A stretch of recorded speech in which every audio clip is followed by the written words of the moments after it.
안녕하세요. 천안세움교회 이광재 목사입니다. 하나님께서 베드로를 통해서 하나님의 백성들이 이 땅에서 나그네의 삶으로 어떻게 살아가는 것이 정말 하나님이 기뻐하시는 삶인가에 대해서 오늘 말씀하고 있습니다. 하나님께서 기뻐하시는 삶, 그것을 오늘 다른 표현으로 하나님이 아름답게 보신다라고 그렇게 표현되어 있습니다. 오늘 말씀을 통해서 하나님이 저희들을 아름답게 본다라는 것은 어떠한 삶을 볼 때 그러한 표현을 쓰시는지, 어떠한 삶을 살기에 하나님께서는 그렇게 저들에게 참으로 놀라우신 이러한 표현들을 사용하시는지 저희들 오늘 같이 말씀을 나누는 시간 갖도록 하겠습니다. 제가 기도하고 시작하겠습니다. 하나님께서 저희들에게 모든 전부를 주셨는데 그러한 사랑을 받은, 그런 은혜를 받은 자로서 또 이 땅에서 어떻게 사는 것을 하나님께서는 기뻐하시는지, 또 아름답게 보고 계시는지 저희들이 그러한 삶에 대해서 오늘 하나님 나누고자 합니다. 성령님이 조명하여 주셔서 참으로 진정한 저희들의 복된 삶이 무엇인지를 다시 한번 깨닫는 그런 귀한 시간이 될 수 있도록 인도하여 주시옵소서. 감사드리며 예수님의 이름으로 기도드립니다. 아멘. 베드로전서 2장 18절에서 25절 말씀을 봉독해 드리도록 하겠습니다. 사환들아, 범사에 두려워함으로 주인들에게 순종하되 선하고 관용하는 자들에게만 아니라 또한 까다로운 자들에게도 그리하라. 부당하게 고난을 받아도 하나님을 생각함으로 슬픔을 참으면 이는 아름다우니, 죄가 있어 매를 맞고 참으면 무슨 칭찬이 있으리요. 그러나 선을 행함으로 고난을 받고 참으면 이는 하나님 앞에 아름다우니라. 이를 위하여 너희가 부르심을 받았으니 그리스도도 너희를 위하여 고난을 받으사 너희에게 본을 끼쳐 그 자취를 따라오게 하려 하셨느니라. 그는 죄를 범하지 아니하시고 그 입에 거짓도 없으시며 욕을 당하시되 맞대어 욕하지도 아니하시고 고난을 당하시되 위협하지도 아니하시고 오직 공의로 심판하시는 이에게 부탁하시며 친히 나무에 달려 그 몸으로 우리 죄를 담당하셨으니 이는 우리로 죄에 대하여 죽고 의에 대하여 살게 하려 하심이라. 그가 채찍에 맞음으로 너희가 나음을 얻었나니 너희가 전에는 양과 같이 길을 잃었더니 이제는 너희 영혼의 목자와 감독 되신 이에게 돌아왔느니라. 아멘.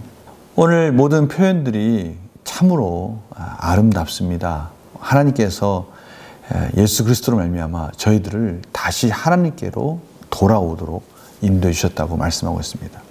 24절 보니까요, 예수님께서 친히 나무에 죽으심으로 말미암아 저희들이 양과 같이 길을 잃다가 이제는 우리의 영혼의 목자와 감독 되신 하나님께로 돌아왔다라고 말씀하고 계셔요.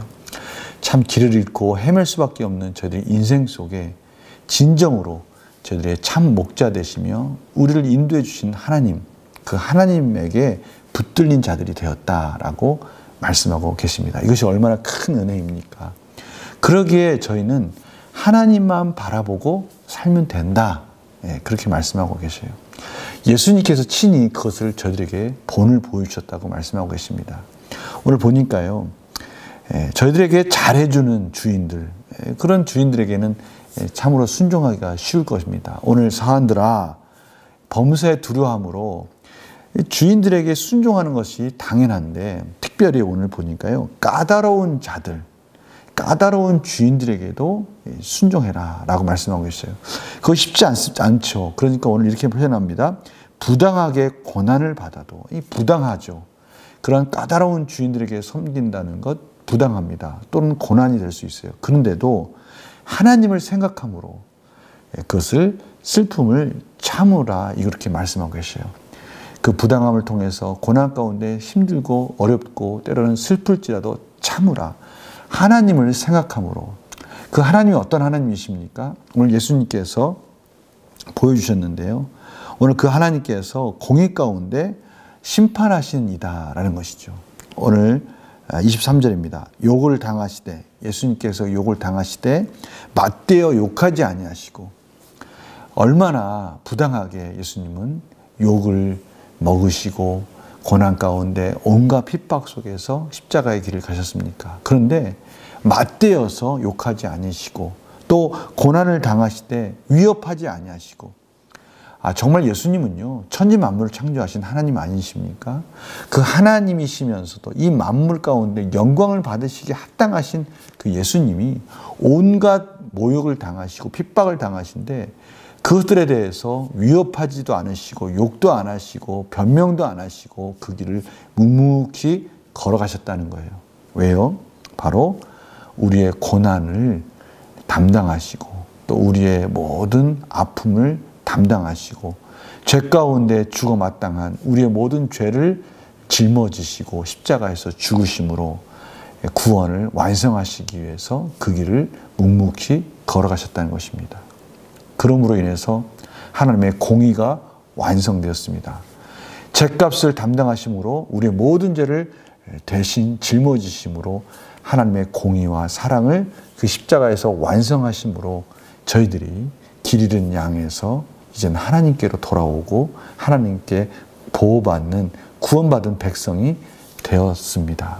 바로 이러한 것을 바라보면서 저희들도 이제는 그 예수님의 은혜를 경험한 자로서 하나님의 사랑을 받은 자로서 저희들도 이제는 예수님 가셨던 그 발자취를 따라가면서 우리의 모든 고난과 모든 힘들고 어려운 부당한 때로는 억울한 일 속에서 그 길을 감으로 인해서 하나님의 구원이 완성되고 또 저희들의 이러한 헌신과 겸손함을 통해서 저희들 말미암아 하나님의 나라가 확장되고 또 다른 영혼을 구원하는 길이 열린다면 하나님께 맡김으로 말미암아 그 길을 가야 된다라고 말씀하시는 것이죠. 그것이 하나님 보시기에 정말 아름다운 인생이다라고 오늘 말씀하고 계십니다. 진정으로 하나님 보시기에 아름다운 인생, 오늘 이 아름답다라는 것, 이것은 하나님이 기뻐하시는 그러한 삶을 말하는 것이죠.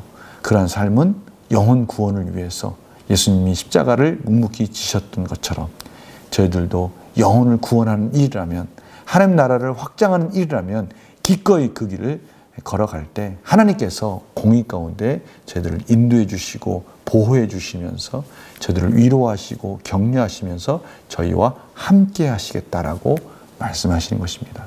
저희들 인생 속에서 그거 이상 큰 기쁨과 또 그거 이상 힘과 능력이 무엇이 있겠습니까? 하나님이 저희와 함께함을 경험하는 것입니다. 묵묵히 구원을 위해서, 영혼 구원을 위해서 그 길을 참고 걸어갈 때 저희들은 살아계신 하나님을 경험하고 하나님이 저희와 함께 동행하고 계시다는 것을 깨닫는 형통한 삶을 산다는 것이죠. 그것이 형통 아니겠습니까? 오늘 바로 그러한 삶을 살아가라라고 오늘 베드로를 통해서 하나님께서 저희들에게 다시 한번 권고하고 계십니다. 문제를 풀어볼까요? 베드로는 왜 성도가 부당한 고난을 받을 때 인내한 것이 아름답다고 말합니까?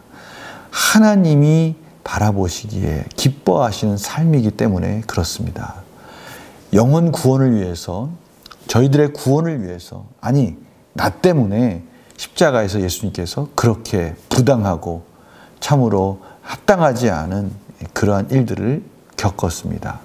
그러한 고난과 그러한 일들 속에서 그러한 죽기까지 순종하시는 겸손한 모습 속에서 저희들이 구원을 받은 것이죠.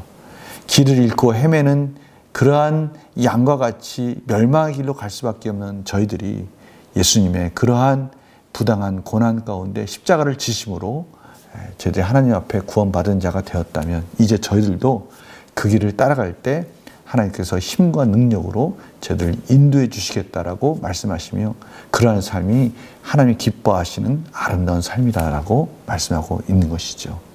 그래서 느낀 점 보면요.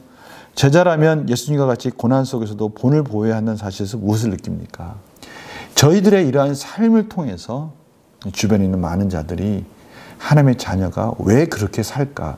왜 저런 부당함을 당하고도 인내하며 고난 가운데 하나님께 의지하며 살까? 하나님이 살아계시긴 하구나라는 것을 깨닫는 그러한 빛과 소금의 역할을 감당해야 된다는 것을 오늘 말씀하시는 것이죠. 세상 사람들과 똑같이 살아서는 드러나지 않겠죠.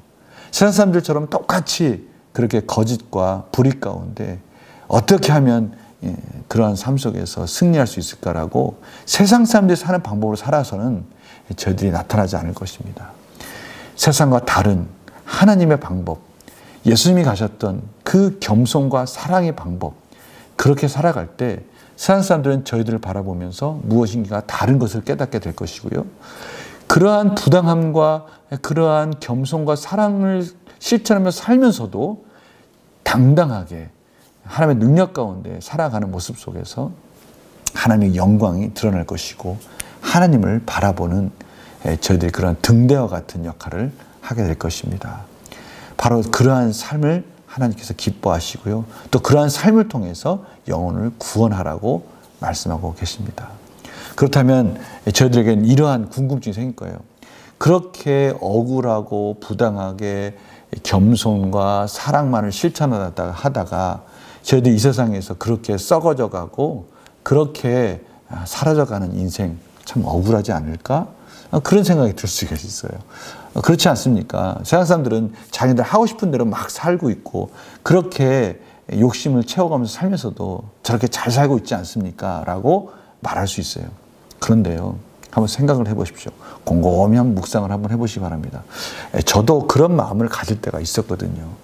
근데 어쩌면 또 지금도 그런 마음이 문득문득 들 때가 있어요. 그런데요, 참 신비한 것은 저희가 하나님의 말씀 가운데 이렇게 예수님의 발자취를 따라갈 때 하나님을 경험한다는 것, 하나님이 살아계심을 경험한다는 것, 하나님의 보호하심을 경험한다는 것, 그거 이상 이 세상을 살아갈 수 있는 힘과 능력이 있겠습니까?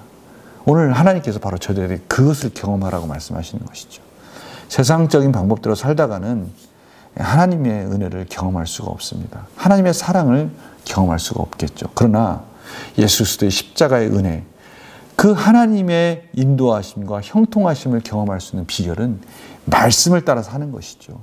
세상 사람들 볼 때는 이해가 되지 않을지 모르지만 저희들이 하나님을 바라보고 하나님으로 인하여 그 길을 간다면 하나님의 놀라우신 은혜를 경험하게 될 것입니다. 하나님의 풍성한 사랑을 경험하게 될 것입니다. 십자가의 은혜를 경험하게 될 것입니다. 그것은 세상이 줄 수 없는, 세상에서 저희들이 경험할 수 없는, 세상의 어떤 것으로도 보상받을 수 없는 그런 하나님의 놀라우신 사랑인 것이죠. 오늘 그것을 하나님께서 진하게 한번 맛보라고 말씀하시는 것이죠. 그 비결은 무엇입니까? 세상의 여러 가지 고난과 부당함 속에서, 아니 어떻게 보면 헌신과 그러한 겸손한 삶의 실천이 때로는 힘들고 어렵지만 그런 길을 갈 때 저희들이 그러한 뜨거운 사랑을 경험하고 맛볼 수 있다고 오늘 말씀하십니다. 그렇게 세상을 이기라고 말씀하시는 것이죠. 오늘 그런 놀라운 도전의 하루가 되기를 원합니다. 세상적인 방법이 아니라 하나님께 모든 걸 맡겼을 때 하나님의 뜨거운 사랑을 경험하고 세상이 줄 수 없는 힘과 능력을 저희들이 공급받는 것들을 오늘 말씀을 통해 이 실천한 하나님의 말씀을 실천함을 통해 예수님의 그 발자취를 따라감으로 인해 경험하는 복된 하루가 되시기를 간절히 축원합니다. 제가 기도함으로 마치겠습니다. 하나님, 세상이 줄 수 없는 하나님이 주시는 위로와 능력을 경험할 수 있는 비결을 가르쳐 주셨습니다. 세상의 사사로운 여러 가지 부당함과 또 고난 속에서 하나님의 시각과 하나님의 구원의 관점으로 바라볼 때 그것들을 견디어낼 수 있다고 말씀하십니다. 또 견딜 수 있는 힘과 능력을 하나님께서 주신다고 말씀하십니다. 예수님이 그렇게 가셨듯이 저희들도 그 길을 따라갈 수 있도록 순종의 능력을, 겸손의 능력을 경험하는 복된 하루가 되게 하여 주시옵소서. 감사드리며 예수님의 이름으로 기도드립니다. 아멘. 하나님의 말씀에 순종하면서 갈 때 하나님께서 힘과 능력으로 도와주시겠다고 말씀하십니다. 그것이 형통한 삶이죠. 오늘 그러한 형통한 하루가 되시기를 간절히 축원합니다. 내일 또 뵙겠습니다. 안녕히 계세요.